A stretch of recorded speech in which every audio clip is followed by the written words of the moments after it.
에베소서 6장 12절에요.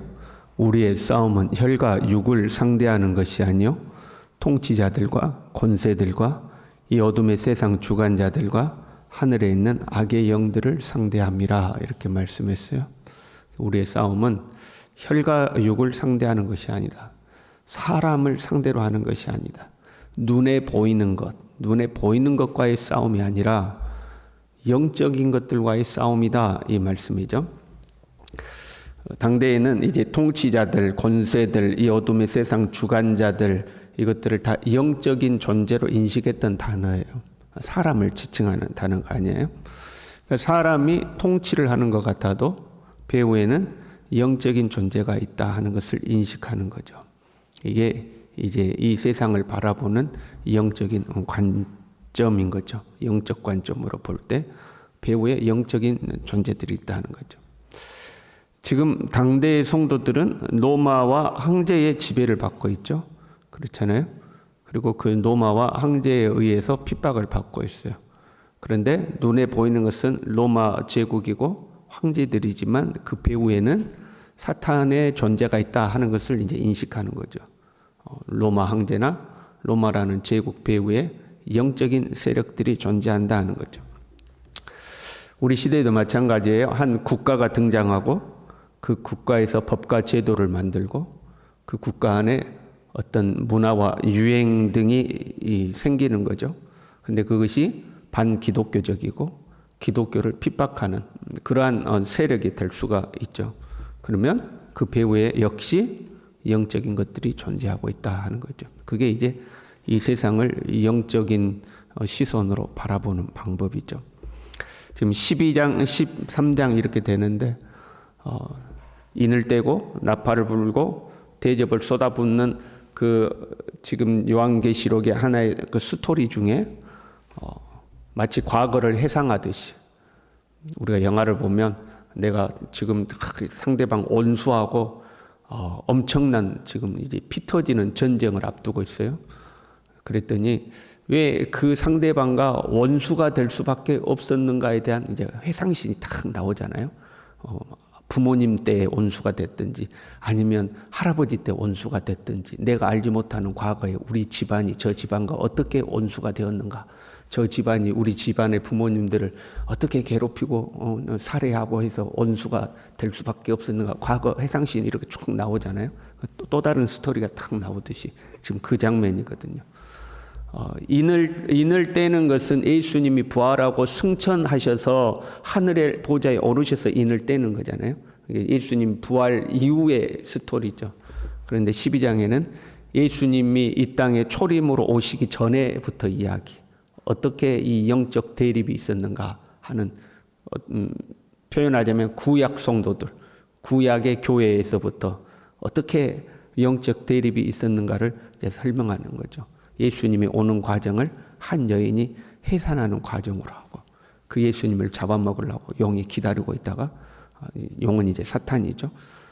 예수님을 잡아먹는데 실패하고 하늘로 올라갔다가 하늘에서도 쫓겨나고 예수님을 낳은 여자를 잡아먹으려다가 그것도 실패하고 그래서 예수님의 그 여자의 남은 후손, 그 여자의 남은 후손이 누구예요? 12장 17절에 보면 그 여자의 남은 자손 곧 하나님의 계명을 지키며 예수의 증거를 가진 자들과 더불어 싸우려고 바다 모래 위에 서 있다라 그랬잖아요. 이들이 누구예요? 그거를 13장 7절에는 이렇게 설명하죠. 곧 권세를 받아 성도들과 싸워 이기게 되고 12장 끝에는 좀 싸우려고 서 있었잖아요. 근데 13장 7절에는 그들을 누구라고 표현해요? 성도들을 이렇게 딱 표현을 하는 거죠. 성도들과 탁 이제 대립을 하려고 서 있는 거죠. 그리고 13장에 가면 한 짐승이 등장하는 거죠. 그 초림 전에 12장의 스토리에서요. 초림 전에 교회를 핍박하는 존재는 7머리 10뿔을 가진 큰 붉은 용이죠. 그걸로 지금 12장에 하나님께서 보여주신 거잖아요. 7머리 10뿔을 가진 큰 용이 지금 예수님 초림 전에부터 교회를 핍박하고 예수님도 잡아먹으려고 하는 거죠. 그 이제 영적인 거고요. 실제 역사 속에서는 어떻게 되죠? 그 해산하는 여인이 고통스럽게 아이를 낳으려고 하는데 그건 예수 그리스도가 이 땅에 오시는 역사잖아요. 그럼 실제 역사 속에서는 하나님의 백성들을 핍박하고 교회와 성도들을 핍박하는 것은 한 제국이 등장하죠. 그렇잖아요. 바벨론이 등장하고 페르시아가 등장하고 한 제국이 등장하고 또는 국제 정세 속에서 주변 국가들이 이스라엘을 괴롭히기도 하고 그 속에서 신앙을 허물어뜨리는 정치 제도나 사상이나 철학이나 이런 것들이 등장을 하죠. 그래서 하나님의 백성들을 막 괴롭히는 거 아니에요? 그 역사 속에서 실제로 우리 눈앞에 드러나는 것은 한 국가일 수도 있어요. 그 국가의 통치 철학이나 이념일 수도 있어요. 그 국가를 운영해가는 법과 제도일 수도 있어요. 그렇잖아요. 그러나 영적으로 눈으로 보면 하나님의 나라와 하나님의 백성들을 핍박하는 영적 세력들이 딱 있는 거죠. 눈에 보이지 않는 영적 세력들, 눈에 드러나는 어떤 이제 실체들, 이게 존재하는 거죠. 그리고 이제 13장에 그걸 우리가 이제 이해할 수 있겠죠? 어떤 구조인지 이해할 수 있죠? 13장에 오면 첫 번째 짐승이 등장했죠. 바다에서부터 탁 나오는 짐승이었는데 7머리 10뿔 가진 큰 붉은 용에게 능력과 보좌와 큰 권세를 받은 똑같이 7머리 10뿔 가진 짐승이었죠. 이 짐승은 영적인 존재라고 말씀드렸어요. 똑같이 영적 존재죠. 무저갱에서부터 올라오는 영적인 존재예요. 근데 이 영적인 존재가 붉은 용, 큰 용, 이게 사탄으로부터 어떤 권세를 받았어요? 각 족속과 백성과 방언과 나라를 다스리는 권세를 받았어요. 그렇잖아요. 보세요. 보니까 족속이나 백성이나 방언이나 나라를 다스리는 권세를 받았다는 것은 이 영적인 존재가 한 나라를 다스리기도 하고 한 민족을 다스리기도 하고 그렇잖아요. 한 언어를 가진 공동체를 다스리기도 하고 그것이 다스리는 국가든 법률이든 제도든 그 배후에 영적인 존재가 있다는 거죠. 영적인 존재가 등장해서 민족과 나라와 족속과 방언들을 다스리는 그런 존재로 등장하고 있는 거죠. 우리는 이제 이 존재가 정확히 무엇인지 정확히는 알 수 없어요. 근데 이제 다니엘서를 우리가 참고하자면 다니엘의 환상에 있어서는 나라와 제국이었죠. 그렇잖아요. 사자는 바벨론이었고 곰은 메대와 페르시아, 표범은 헬라, 그리고 네 번째 짐승은 로마 제국을 의미하고 있었거든요. 다니엘의 환상에서는 제국을 의미하고 있어요. 사탄의 권세를 이임받은 강력한 나라, 강력한 국가, 강력한 제국이 이제 등장을 한 거죠. 우리가 한번 상상해봐요. 핍박의 시대가 왔어요. 그럼 어떻게 교회와 성도들을 핍박할까요? 어떻게 교회와 성도들을 핍박할까요? 무작정 막 교회에 쳐들어와서 교회를 때려 부시고 성도들을 무조건 때려 부시고 그러진 않을 거 아니에요. 핍박이 가능한 법이나 제도들이 만들어져야 되지 않겠어요? 그렇잖아요. 우리가 야만의 시대로 돌아가지 않는 한 그냥 막 무조건 쳐들어와가지고 때려 부시고 불지르고 그러진 않을 거 아니에요. 법과 제도가 만들어지고 교회와 성도들을 그렇게 핍박하는 것이 정당한 일이 되도록 만드는 거죠. 그러려면 그러한 국가 시스템이 등장하고 그렇잖아요. 어떤 법과 제도들이 만들어지고 그 안에서 이제 핍박이 시작될 수 있겠죠. 그리고 교회 안에 있는 성도들조차도 그 짐승을 경배하게 된다고 그랬잖아요. 그럼 그런 시스템과 그런 것들을 일부는 찬성하게 되는 거죠. 이제 생명책에 기록되지 못한 자들은 그걸 이제 찬성하는 거고, 그 믿음을 끝까지 지키는 자들은 핍박을 받을지라도 견뎌내는 거죠. 그게 법이 될지 제도가 될지 국가가 될지 우리는 이제 추론하는 거예요. 그러나 요한계시록에서 말씀하고자 하는 것은 너희의 눈앞에 어떤 세계가 펼쳐지더라도 그 배후에는 뭐가 있다?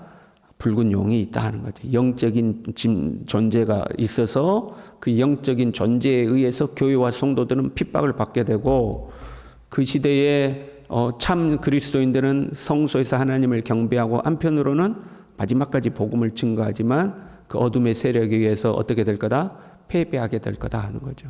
근데 그 영원한 패배가 아니고 하나님이 다시 일으키셔서 하늘로 끌어올린다고 했죠. 이제 그걸 이야기하고 있는 거죠. 그게 이제 첫 번째 짐승까지의 스토리였어요. 그리고 오늘 본문은 또 다른 짐승이 땅에서 올라왔다 이렇게 되어 있어요. 첫 번째는 7머리 10뿔 가진 짐승이 영적인 배경에서 족속과 방언과 나라와 민족을 다 다스리는 권세를 가지고 그걸 다스리면서 성도들을 막 핍박하고 결국은 성도들을 무너뜨리는 거죠. 그리고 두 번째 짐승이 올라오는데요. 이렇게 돼 있어요. 어린 양 같이 두 뿔이 있고, 어린 양 같다 이렇게 돼 있잖아요. 그래서 어린 양을 지칭하는 단어가 아르니온이라는 단어인데 예수 그리스도는 어린 양이시다 할 때 그 단어예요. 그 생김새가 예수님을 닮았다는 거예요. 그런데 말은 무슨 말을 해요? 용처럼 말을 했다는 거죠. 겉모습은 예수님 같은데 말은 사탄의 말을 하는 거죠. 11절에요. 짐승이 땅에서 올라오니 12절에요. 땅과 땅에 사는 자들을 처음 짐승에게 경배하게 하니 13절에요. 큰 이적을 행하는데 불이 하늘로부터 땅에 내려오게 하고 14절에요. 땅에 거하는 자들을 미혹하며 땅에 거하는 자들에게 이르기를 지금 땅이 계속 반복하죠. 두 번째 짐승은 땅 하고 있어요. 이 두 번째 짐승은 영적인 존재가 아니라 땅의 존재임을 이제 암시하고 있는 거지. 이거는 땅에 실제하는 존재다 하는 거예요. 그 18절에는요, 그 짐승의 수를 세어보라. 그것은 사람의 수니 하고 그 두 번째 짐승이 사람인 것을 암시를 하고 있는 거죠. 이 두 번째 짐승이 누구일까요? 지금 사람인 것을 암시하고 있는 거거든요. 땅에 있는 존재다. 첫 번째 짐승은 무저경에서부터 올라왔다. 영적인 존재라는 것을 말해요. 두 번째 짐승은 땅에 있다. 땅에. 이 두 번째 짐승이 무엇일까요? 우리가 상상으로 이렇게 하면 안 되고 요한계시록의 해석은 요한계시록 안에 되어 있어요. 이 두 번째 짐승에 대해서 19장에 해석이 되어 있어요. 19장 19절에 보면 이제 이런 말씀이 나와요. 또 내가 보매 그 짐승과 땅의 임금들과 그들의 군대들이 모여 그 말탄자와 그의 군대와 더불어 전쟁을 일으키다가 지금 이제 흰말탄 예수 그리스도의 마지막 전쟁을 말해요. 일으키다가 짐승이 잡히고 이 짐승은 첫 번째 짐승을 말해요. 13장 1절에 나오는 13장에 첫 번째 짐승이 잡히고 그 앞에서 표적을 행하던 거짓 선지자도 함께 잡혔으니 이는 짐승의 표를 받고 그의 우상에게 경배하는 자들을 표적으로 미혹하던 자라. 13장에 나오는 두 번째 짐승을 뭐라고 말씀해요? 거짓 선지자 이렇게 이야기하고 있어요. 첫 번째 짐승은 영적인 존재, 두 번째 짐승은 거짓 선지자를 말해요. 이제 우리가 상상해봐요. 예수님을 신실하게 믿는 성도들을 핍박하는 어떤 세상이 만들어졌어요. 그 시대가 어느 시대고 어떻게 만들어질지 몰라도 그런 시대가 온 거예요. 그런 나라와 제도와 법률이 만들어졌어요. 그 배후에 뭐가 있어요? 이제 이 영적인 존재가 있는 7머리 10뿔 가진 용이 딱 그 나라를 통치하면서 예수 믿는 사람들 핍박하는 것이 정당화되는 시대가 된 거죠. 그리고 한편으로 그 시대 속에서 예수님처럼 흉내를 내요. 하늘에서 막 불이 내리도록 하는 엘리야 선지자 같은 능력을 가진 그런 존재 하나가 딱 등장하는 거예요. 그게 종교일 수도 있고 종교 지도자일 수도 있고 하는 딱 등장해요. 그런데 말은 무슨 말을 해요? 용의 말을 해요. 비진리를 가르치는 거죠. 그리고 짐승의 세력을 추종하도록 하는 그런 사람들이 딱 등장하는 거예요. 그래서 많은 사람들이 그 선지자를 보고 봐봐 저 사람 말이 맞잖아. 저런 능력이 나타나는데 저 사람이 가르치는 게 맞지 하고 미혹돼서 그걸 추종하여 따라간다 하는 거죠. 예를 들면 종교 통합 운동을 하는 단체라든가 아니면 종교다운주의를 추구하는 단체라든가 그거라고 한번 가정해 봐요. 그래서 온 세상이 종교 통합과 종교다운주의를 추종하는 시대가 되었어요. 그랬더니 그 종교다운주의를 추종하는 세력 중에 이런 선지자 하나가 탁 등장한 거죠. 엄청난 능력을 행하고 막 엘리야처럼 막 하늘에서 불 내리는 능력도 행하고 기적을 행하고 엄청난 능력을 가진 종교 지도자 하나가 딱 등장해가지고 우리 기독교를 비난하는 거죠. 저것들은 성경을 잘못 해석했다. 하나님은 원래 그런 분이 아니다. 하나님은 모든 사람을 사랑하시고 불교가 됐든 이슬람이 됐든 힌두교가 됐든 서로 사랑하면서 각자의 종교에 성실하게 믿으며 결국 한 하나님과 만나게 되는 것이다 하고 막 능력을 탁 행하면서 그 기독교의 정통 교리에 얽매이지 말고 자유를 누려라 하고 탁 나오고 막 TV에 나와서 여러분 애언도 해주고 병든 자도 고치고 능력을 행해요. 그럼 사람들이 어떻게 되겠어요? 그 사람을 추종하고 그 사람이 가르치는 가르침을 탁 추종하고 따르게 된다 하는 거예요.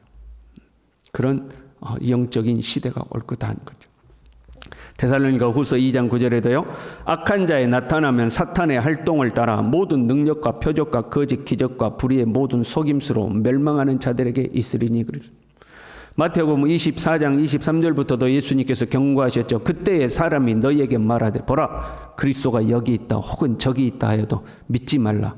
거짓 그리스도들과 거짓 선지자들이 일어나 큰 표적과 기사를 보여 할 수만 있으면 택하신 자들도 미혹하리라. 거짓 선지자가 팍 일어서는 거죠.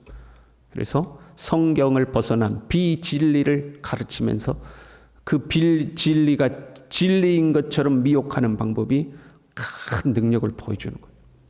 그래서 사람들이 미혹당해서 다 흘려간다 이 말이죠. 우리가 맞이하게 될 영적인 전쟁의 모습인 거죠. 그래서 우리가 깨어 있어야 하는 거죠. 하나님 앞에 깨어 있어서 정신을 바짝 차리고. 물론 핍박만 있는 게 아니에요. 17장에 가면 한 여인이 등장해서 성도들을 이제 미혹하는 거죠. 핍박의 시대, 미혹의 시대, 유혹하고 세상 향락과 쾌락으로 우리를 유혹하는 시대가 와요. 그때에 어린 양의 생명책에 기록되지 못한 자들은 다 그 짐승을 경배할 거라고 그랬어요. 그러나 참 성도들은요. 사로잡힐 자는 사로잡혀갈 것이고 칼에 맞을 자는 칼에 맞을 것이다. 끝까지 믿음을 지킬 것이다. 죽음으로 믿음을 지키고 승리할 것이다. 그랬죠. 우리가 이 믿음의 굳건히 있어서 정신을 바짝 차리고 주님을 잘 섬겨야 할 줄로 믿습니다. 기도하겠습니다. 하나님 아버지, 눈에 보이는 세상이 전부가 아니요 보이지 않는 세상에서 영적인 싸움이 치열하게 진행되고 있음을 우리로 하여금 다시 한번 생각하게 하시고 이 어둠의 세상 주관자들, 하늘에 있는 악한 영들의 이 괴계에 우리가 속아 넘어가지 아니하고 정신을 바짝 차리고 깨어 근신하며 믿음에 굳건히 있어서 우리 주님 다시 배옵는 그날까지 흔들리지 아니하고 믿음의 길을 걸어갈 수 있도록 우리 모두를 붙들어 주시옵소서. 예수님의 이름으로 기도 올리옵나이다. 아멘.